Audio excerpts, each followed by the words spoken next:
O fim do mundo de Ishi. A história que será contada é um breve relato do que aconteceu com o pescador de codinome Ishi.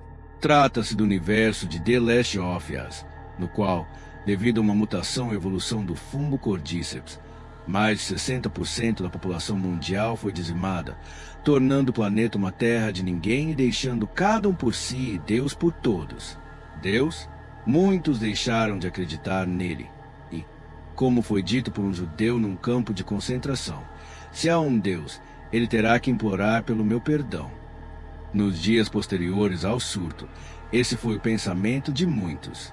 Viagens marcadas, churrascos em família, jogos de futebol, encontros amorosos, festas de aniversário, efetivação em serviços, formaturas e muito mais. Tudo se dissipou. Os poucos sobreviventes se viraram como puderam. Alguns ficaram em zonas de quarentena, durante horas na fila de triagem. Outros ficaram dentro de casa esperando ajuda. Você verá um relato sobre isso. E os demais aceitaram o mundo do crime e da maldade. Por que se importar?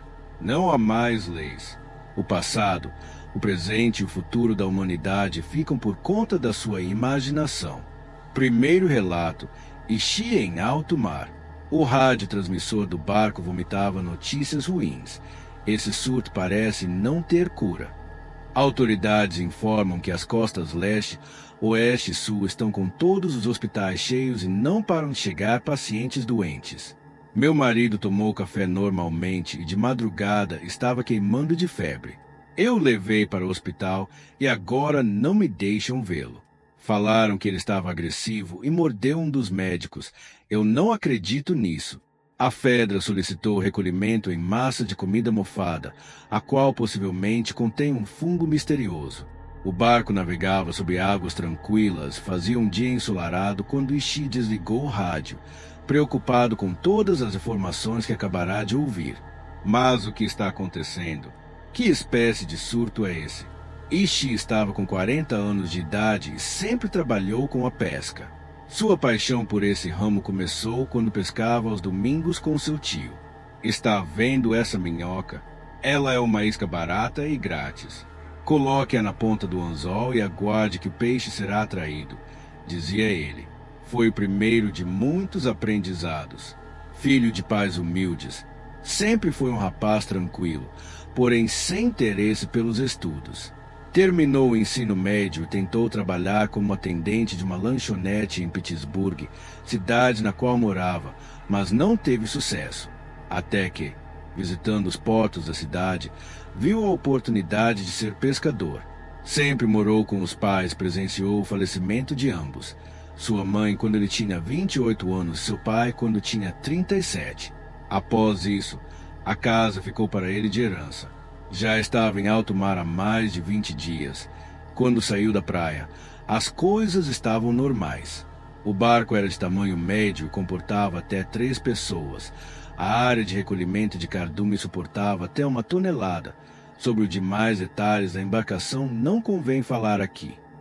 Durante as 3 horas seguintes, ele não ligou o rádio, ficando pensativo sobre qual seria seu próximo passo. Volto para a cidade e vejo como estão as coisas. Só fico mais um tempo no mar. Essa incógnita não saía de sua cabeça. Eu amo a solidão. É por isso que nunca me casei. Dessas responsabilidades eu fujo.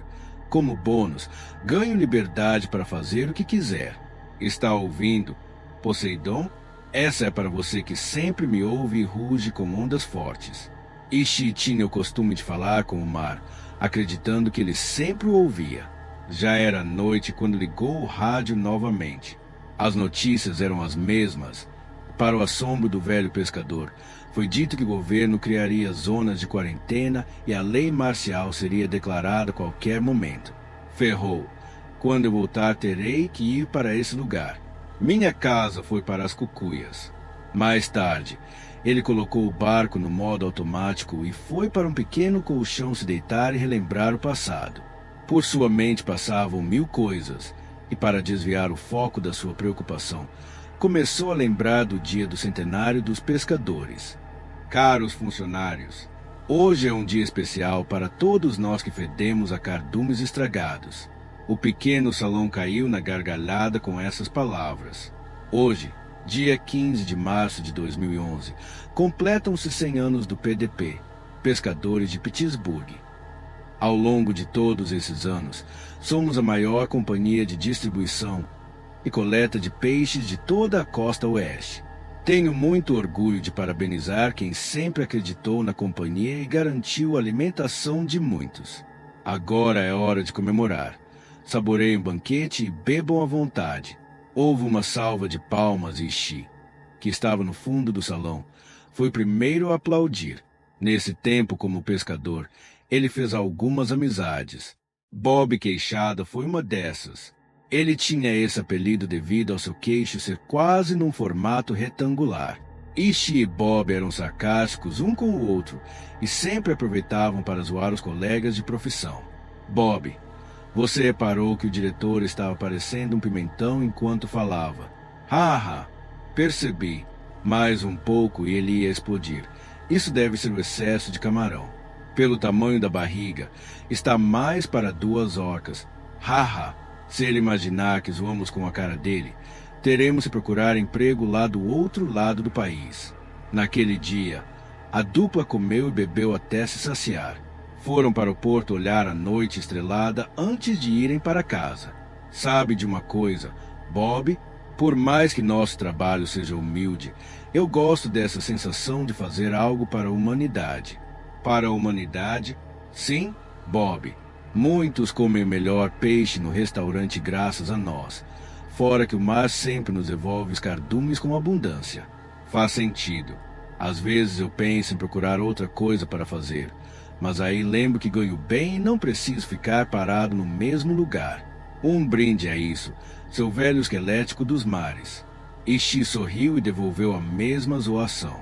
Um brinde, Queixada dos mares. Abriu os olhos e novamente veio a preocupação com tudo o que estava acontecendo. O barulho das águas o deixava mais relaxado, porém era como um remédio de efeito rápido. Logo passava. O mar estava calmo e, naquela noite, com muita dificuldade, ele adormeceu. Na manhã seguinte, o mar estava mais agitado e o medo de tudo fez circular pelo convés até pensar no que fazer. Dias passaram. Não se sabe se foram 7 ou 10 dias. Não ligou mais o rádio e começou a ter outra preocupação que se tornaria inevitável: o fim dos suprimentos. Não tem jeito, terei que atracar em terra. Só tenho comida e água para 2 dias. O que me espera? Na sua última noite no mar, ele visualizou as estrelas. Por um breve momento, teve esperança de que as coisas iriam se resolver. Antes de dormir, ligou o rádio novamente. Todas as estações estavam fora do ar. No dia seguinte, rumou em direção à sua cidade natal e, conforme ia chegando mais próximo, viu que as luzes estavam apagadas, apenas 2 prédios distantes aparentavam iluminação. Pittsburgh virou uma cidade fantasma. O mundo acabou e eu nem me dei conta. Depois de mais 15 minutos navegando, ele visualizou a ponte da cidade. Dava para ver que muitos carros, caminhões, ônibus e ambulâncias estavam parados sobre ela. E para o seu assombro, na parte central da ponte havia um enorme buraco formando um precipício até a água. Quem explodiu a ponte? Será que foram os militares? Mas para qual propósito? O barco passou por baixo da ponte e ele olhou para a grande cratera que emergia acima. Durante a aproximação da costa, Ishi deduziu ter ouvido gritos e barulhos de estalos, mas nada viu. Estava próximo a uma área onde desembocava o esgoto da cidade e algo dentro dele dizia para atracar ali. Enfim, parou o barco e desligou os motores. Ao descer, ele foi tomado pelo medo. Com o coração acelerado, subiu a colina para verificar se havia algum sinal de vida. Olhou as casas no horizonte e o único barulho era o do vento. Não havia ninguém. Andou mais um pouco até chegar ao subúrbio. Todas as casas estavam fechadas e não se via alma viva por lá. Ele gritou em voz alta: "Tem alguém aí? Alguém?" Depois de descer uma rua e virar à direita, ele visualizou uma placa que dizia: FEDRA, Agência Federal de Resposta a Desastres. Residentes desta área, favor se apresentarem na zona de quarentena de Pittsburgh. Levar apenas uma peça de roupa e documento de identificação. Os rádios não estavam mentindo. Realmente foi declarada lei marcial. Agora eu vou para esse lugar ou volto para o barco. Naquele dia, ele decidiu que iria para a zona de quarentena, mas antes voltaria ao barco para pegar mais uma peça de roupa. No caminho de volta, ouviu barulhos estranhos ao passar ao lado de uma casa. Parece ser alguém agonizando. Olá, tem alguém aí? A voz aumentou e, em seguida, ele escutou gritos. Parecia que algo estava socando a parede da casa. Assustado, retirou-se o mais rápido possível. Era o meio da tarde quando chegou ao barco. Olhou mais à frente para a ponte quebrada e para a quietude dos prédios. Em seu coração, a esperança de encontrar alguém ou ser encontrado continuava. Pegou uma peça de roupa, água e 2 enlatados, guardou tudo dentro da mochila e se preparou. Em certas situações em que não nos resta nada, o mais fácil é se entregar à depressão, se isolar ou pensar demais. No momento em que saía do barco, Ishi teve a ideia de escrever uma carta e deixá-la ali para alguém, caso passasse por aquele local no futuro. Essas foram as palavras de Ishi. Bem, parece que escapei do caos e da confusão por tempo suficiente. Meu tempo no mar está chegando ao fim. Estou com pouco suprimento e este barco já viu dias melhores. E sabe de uma coisa? Isso iria acontecer mesmo, mais cedo ou mais tarde. Acho que chegou a hora de ver o que sobrou da humanidade. O que poderia dar errado, certo? Se você por acaso encontrar meu esqueleto, não pise no meu crânio. Ishi, após deixar a carta na cabine do barco, colocou a mochila nas costas, olhou para a embarcação mais uma vez e disse: obrigado por ser minha cara metade nesses anos todos. Um dia voltaremos a navegar juntos. Em seu coração, Ishi sentia que aquela tinha sido a última vez que esteve em alto mar.